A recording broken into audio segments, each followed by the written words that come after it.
Magandang umaga po sa inyo pong lahat at isa pong maulan na umaga sa ating pong lahat, ano. Lakas po ng ulan dito po sa amin and I hope sa inyo po ay okay lang po kayo at hindi naman po kayo binabaha. At, kung kayo po ay nanonood, maaari po kayong bumati sa ating pong comment section at ito po ay ating mababasa mamaya po, 'no. At ang ating pong pinag-aaralan ay matatagpuan na po sa may First Kings ng Biblia at mahaba-haba na po ang ating pong nararating. First Kings chapter 7 at mahaba po itong chapter na ito, ngunit may mga matututunan po tayo sa pag-aaral ng salita ng Biblia mula po dito. Kaya po, bago po tayo magpatuloy, tayo po muna ay sandali na manalangin. Panginoong Jesus, maraming salamat po sa umaga pong ito na binigay niyo po sa amin. Lord, nadalangin po namin na although maulan, sana po ay wala pong tao na nasalanta. Ito pong malakas na pag-ulan na ito. Nadalangin po namin, Lord, ng bawat kapatidan po namin na maging okay naman po sila sa kabila po ng mga malakas na bagyo na ito at po nakaraan ay yung malakas na lindol, Panginoon. Lord, kayo po ang mag-ingat at mag-bless po sa bawat isa po sa amin. Dalangin po namin, Lord, na maintindihan po namin kung ano po ang nais ninyo sabihin na mangyagaling po sa Bible. Ito po ang aming sama-samang panalangin sa pangalan ng aming Panginoong Jesus. Amen. Amen. Hapon po ay diniscuss ng ating Pastor JC ang First Kings chapter 6 kung saan si Solomon, no, maging doon po sa may chapter 5 ay nagsimula po na mag-build ng temple, particularly sa may chapter 6 na sinimulan po ni Solomon na i-build ang temple ng Diyos. Ngunit dito po sa may chapter 7 ay makikita po natin na binild naman ni Solomon ang kanyang palasyo. Bago po tayong patuloy, batiin po muna natin si Ate Regine. Sabi po niya, good morning everyone watching with you. Siguro po watching with you po ito. Magandang umaga po, Ate Regine.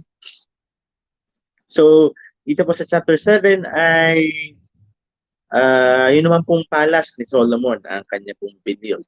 So, basahin po natin, mahaba-haba po itong chapter na ito na ating pong pag-aaralan. Now, Solomon was building his own house 13 years, and he finished all his house. He built the house of the forest of Lebanon. Its length was 100 cubits, and its width 50 cubits, and its height 30 cubits, on 4 rows of cedar pillar with cedar beams on the pillars. It was paneled with cedar above the side chamber, which were on the 45 pillars, 15 in each row. There were artistic window frames in 3 rows, and window was opposite window in 3 ranks. All the doorways and doorposts had square artistic frames, and window was opposite window in 3 ranks. Then he made the hall of pillars. Its length was 50 cubits, and its width 30 cubits, and the porch was in front of them, and pillars and threshold in front of them. He made the hall of the throne, where he was to judge the whole judgment, and it was paneled with cedar from floor to floor. His house, where he was to live, the other inward from the hall, was of the same workmanship. He also made a house like this hall for Pharaoh's daughter, whom Solomon had married. All these were costly stones, so of, of stone cut according to measure, sawed with saws inside and outside, even from the foundation to the top to the coping, and so on the outside to the great court. The foundation was costly stones, even large stones, stones of 10 cubits and stones of 8 cubits, and above were costly stones, stone cut according to measure, and cedar.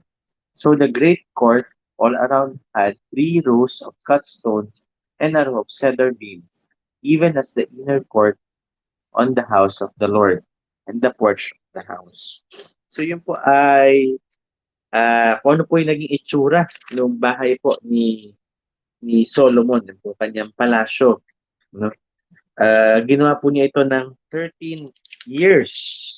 Ihamak po na mas matagal kaysa po sa ginawa po ng temple para sa Diyos. Pero hindi po nangangahulugan na mas priority po niya yung kanyang palasyo kaysa po sa temple ng Diyos. Nagkataon lang po na mas mahaba po yung pagkakagawa niya sa kanyang palace dahil po marami pa po siyang ibang kasamang ginawa nito. Hindi lamang po yung palace, kundi ginawa din po niya yung barracks and yung civic building project niya. So, hindi lamang po nag-iisa na kanya pong palasyo ang kanya pong ginawa.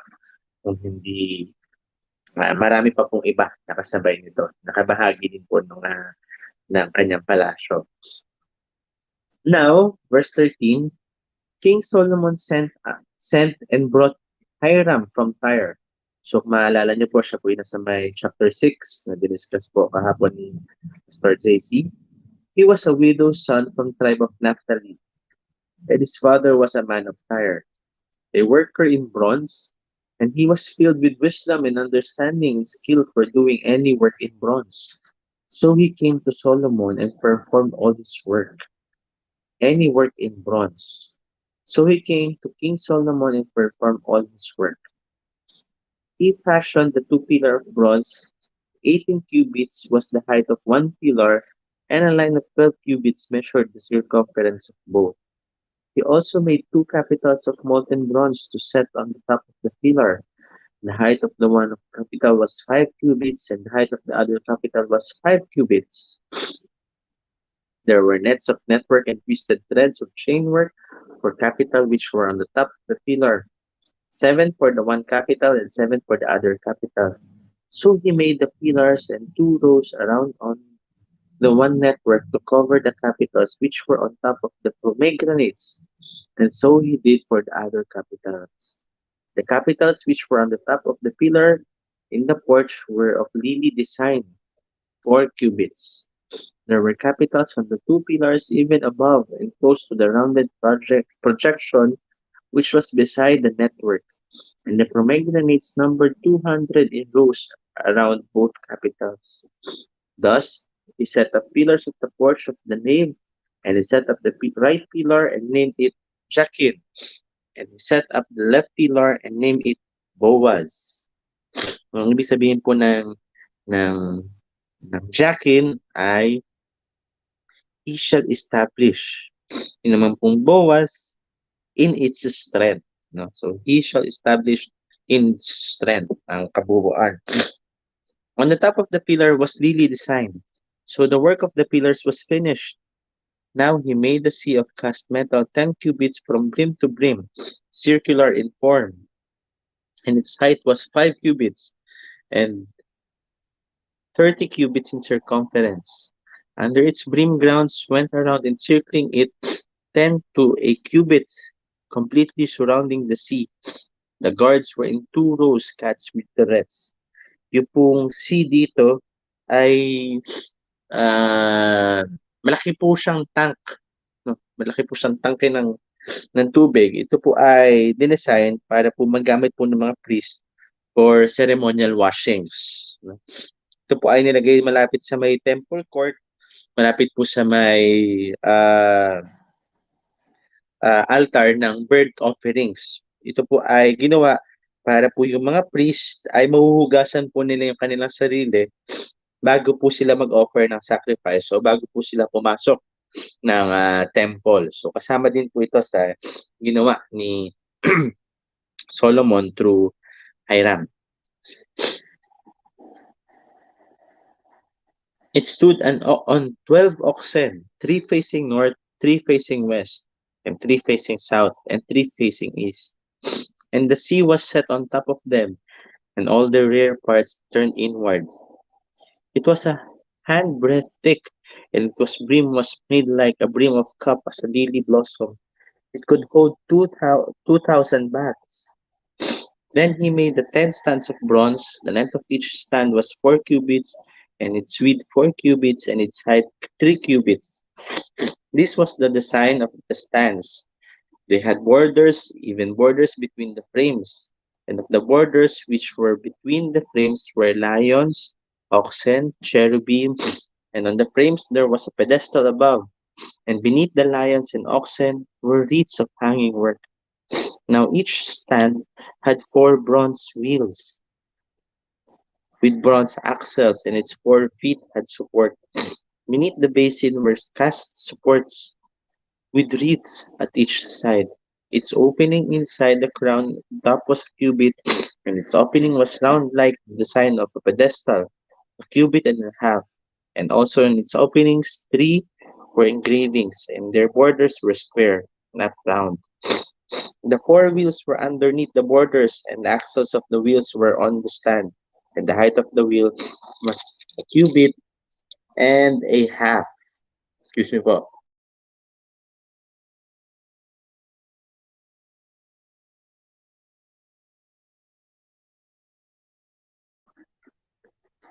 So makikita po natin dito nung hinire po ni Solomon si Hiram po ay expert sa kanya pong craft na paggawa po ng mga bronze. Ang dami po nun. 10,000 bronze held basins of water. Ito po ay, alam niyo po yung basin, batsa. Gawa po ito sa 10,000 10,000 tanso na basin of water. Ito po ay ginagamit para po sa iba't ibang klase na pag-offer sa animals.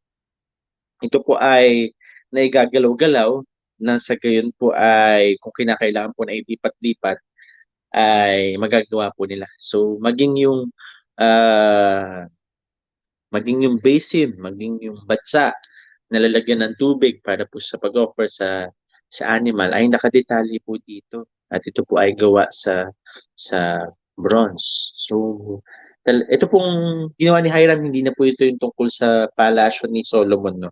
Maikli lang po yung verses tungkol sa palasyo ni Solomon. Ito po ay bumalik ulit dun sa may ginawa ni Hiram sa may temple. So, uh, 10,000 sets of bronze. Napakarami, no? The workmanship of the wheel was like the workmanship of a chariot wheel. Their axles, the rims, and their spokes, and their hubs were all cast. Now there were 4 supports at the 4 corners of each stand. Its supports were part of the stand itself. On the on the top of the stand there was a circular form, half a cubit high, and on the top of the stand its stays and its borders were part of it. He engraved on the plates of its stays and on its borders cherubims, lions, and palm trees, according to the clear space on each, with wreaths all around. He made 10 stands like this. All of them had one casting, one measure, and one form. He made, he made 10 basins of bronze. One basin held 40 baths. Each basin was 4 cubits, and on each of them, 10 stands was one basin. So, hindi lamang po basin yung gawa sa bronze, maging yung stand nun ay maganda rin po yung pagkakagawa. Then he set the stands on 5 on high right side of the house and 5 on the left side of the house. And he set the sea of cast metal on the right side of the house eastward toward the south. Now, Hiram made the basins and the shovels and the bowls. So Hiram finished doing all the work which he performed for King Solomon in the house of the Lord.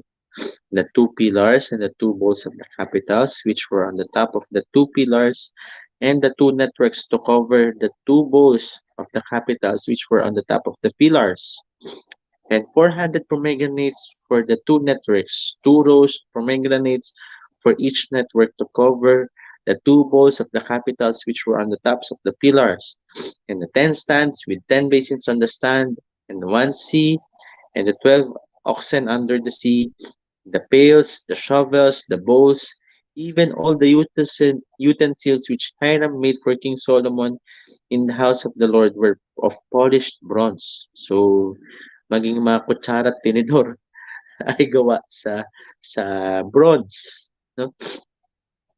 In the plain of the Jordan, the king cast them in clay ground between Succoth and Zerath. Solomon left all the utensils unweighed because they were too many. The weight of the bronze could not be ascertained. So sa sobrang dami nung bronze na kanilang ginamit ay hindi na po niya ito tinimbang. No, sa sobrang dami din po ba madalas sabi 5,000 kilos of gold, ganun. Pero itong bronze na ginawa ni Hiram sa sobrang dami, hindi na po nila nabilang kung kano ito kabigat. Solomon made all the furniture which was in the house of the Lord, the golden altar and the golden table on which was the bread of the presence, and the lampstands, 5 on the right side, 5 on the left, in front of the inner sanctuary of pure gold, the flour and the lamps and the tongs of gold, the cups and the suppers and bowls of spoons and the fire pans of pure gold, the hinges both of the doors and inner house, the most holy place, and for the doors of the house that is of the nave of gold, pati hinge gold. Thus all the work that King Solomon performed in the house of the Lord was finished, and Solomon brought in the things dedicated by his father David, the silver and the gold and the utensils, and he put them in the treasure in the house of the Lord. So dito po natapos yung paggawa ng temple na para sa Diyos, maging yung bahay po ni Solomon, yung kanya pong palasyo ay natapos din. Sa haba po nung binasa natin, isa lang po ang masasabi ko, no? Napakaganda ng ginawa po na temple ni Solomon na para po sa Diyos. Kung may imagine niyo po yung itsura niya, pagpasok po ninyo, ang makikita niyo po lagi ay kung hindi tanso, gold, no? Sobrang ganda nito pong ginawa niya na na temple. Actually, dinescribe po siya ng 1 Kings chapter 6 na kung saan ito po ay this house for God was without equal. No? Ganun po ang pagkaka-describe. Sobrang ganda po ng ginawa ni Solomon na templo para sa Diyos. At talaga naman pong deserve ng Diyos yon na nabigyan siya ng na gawin ni Solomon itong temple na ito. It was supposed to be nung pong buhay pa si David, nais po niya na siya ang gumawa ng temple. Pero sabi ng Diyos, okay David, maganda yung nasa sa puso mo. Kung maalala niyo po nung sa may pinag-aralan natin sa kung hindi po 1 Samuel o 2 Samuel, sabi po ni David, Lord, ako ang ganda ng kaharian ko. Tapos ang aking Diyos nakatira sa tabernacle. Lord, gusto kita gawan ng templo. Ngunit sabi ng Diyos, maganda yung nasa puso mo, David. Ngunit hindi ikaw ang gagawa ng aking temple kung hindi ang iyong anak na si Solomon. So, ito na po, natapos na ni Solomon at totoo naman, napakaganda ng pagkakagawa ni Solomon sa building na ito. Maaari pong para sa atin ay strange yung itsura nung temple dahil po gawa sa bronze at gold. Sa atin po parang pag mapasok po tayo sa mga churches, mga magagandang churches gawa sa stained glass, merong cross, merong iba't ibang klase na pulpit, no? Pero ganun pa man, magkaiba man yung mga bagay na nandoon, mga elements, pero nandun po yung worship sa iisa na Diyos. Kaya po, kung tayo po, tulad po ni Solomon, no, magbibigay din naman po sa Diyos, papagamit po sa Diyos, mag-serve sa Diyos, ibigay na po natin yung pong best natin. Magkaroon po tayo ng puso na nais po na magbigay o maglingkod sa Diyos na best ang lagi po na ibibigay. Maging si Hiram, hindi po tinipid, no? Yung pong kinuha na ni Solomon para po gumawa ng mga iba't ibang accent ng temple ay hindi po nagtipid sa kanya pong work. Talaga pong ginandahan niya ang pagkakagawa nito. So, yun po ang matututunan natin dito po sa may First Kings chapter 7. Batiin po natin ang ilan po sa humabol sa ating pong comment section. Nandiyan po si Tito Abet. Bumabati po ng good morning. Pastor Coy, good morning po. Nandiyan din po si Ninang Juliet. Palang umaga para sa lahat. Good morning din po. Umuulan po ba dyan sa inyo? Si Tita Neri, a blessed morning to all. Magandang umaga din po sa inyo, Tita. And si Tita Erlinda Soriano de Unida. Good morning po. From Balagtas, Bulacan. Talaga po tayo. No? Kayo po ba ay sa Pretil uma-attend? Magandang umaga po sa inyo. Well, sundan po ninyo sa Monday. Susunod po na vitamin C. Yung pong dati na Ark of the Covenant, yung pong tabernacle, yung pong foldable na temple na dati po dala-dala nila ipapasok na po yun sa may totoo na temple. So, tayo po ay magtapos sa isa pong panalangin. Panginoong Jesus, maraming salamat po sa natutunan po namin. Dinangin po namin, Lord, na may apply po namin ito. Nagawin po namin ang best service para po sa inyo. Ang best offering ay ibigay po namin sa inyo. Hindi po dahil kinakailangan niyo po ito. Hindi niyo po kailangan ng gold, silver, o bronze, o pera po namin, o yaman po na meron kami. Dahil ito po ay galing sa inyo, Panginoon. At baliwala po ito sa inyo. Ngunit ito po ang deserve ninyo. Ito po namin mapapakita na kayo po ay aming in-honor.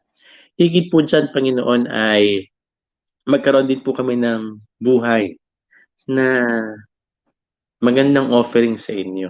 Hindi lang po mga material things ang nais po namin na dapat po na nais namin na ibigay o ihandog sa inyo. Kung hindi po yung buhay po namin, yung malinis po na pamumuhay namin, Panginoon, ay yun po maging desire namin na may offer sa inyo, Panginoon. Ito po ang aming sama-samang panalangin sa pangalan ng aming Panginoong Jesus. Amen and amen. Magandang umaga po sa inyo and mag-ingat po tayo sa ulan at magkita-kita po tayo bukas para po sa ating pong service sa LCFM Anonas at sa Lunes naman po sa pagpapatuloy po ng vitamin C. Magandang umaga po sa inyo and may God bless us all.